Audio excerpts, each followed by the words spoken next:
Belə, əziz tamaşaçılarımız, izlədik bitki mətbəxi rubrikasını. Biz proqramımızı davam etdirmək istəyirik. Özdə hansı xəbərlə davam etdiririk? Belə ki, böyük qayıdış çərçivəsində növbəti bir köç kərvanı yola salınıb. Özdə hara? Ağdamın Sarıcalı kəndinə. Hə, Səbinə? Bəli, elədir ki, var. Yurt yerlərimiz, dədə-baba torpaqlarımız işğaldan azad olunduqdan sonra mərhələli şəkildə öz doğma sakinlərinə qucaq açmaqdadır. Bu dəfə də Ağdam sakinləri o xoşbəxt insanlar sırasındadılar ki, artıq onlar da öz doğma torpaqlarına qovuşublar.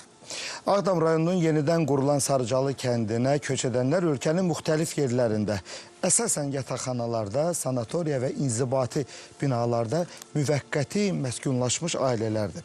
Bu mərhələdə kəndə 39 ailə, yəni 153 nəfər köçürülür. Bugünkü köçlə nəzərə alınmaqla Sarıcalı kəndinə cəmi 76 ailə, 299 nəfər köçürülmüş olur.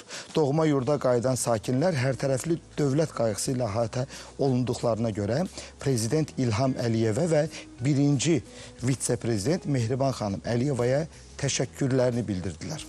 Onlar həmçinin torpaqlarımızı işğaldan azad edən rəşadətli Azərbaycan ordusuna, qəhrəman əskər və zabitlərimizə minnətdarlıqlarını bildirir. Bu yolda canlarından keçən şəhidlərimizə rəhmət diləyirlər.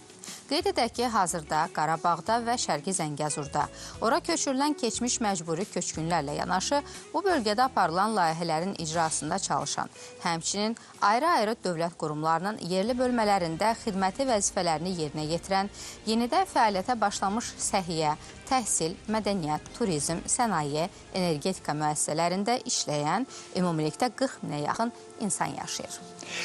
Məsələn, Sarıcalı kəndinin 4 il bundan qabaqki görüntülərini əgər xatirinizdə əziz tamaşaçılar baxsaz və indiki halını görsək, bir daha qürurlanırıq vətənimizlə, Azərbaycan insanı ilə, sülhsevər Azərbaycan insanı ilə ki, ora bax, həyat gətirir, ora canlanma gətirir, ora sivilizasiya gətirir, eşq olsun Azərbaycanımıza.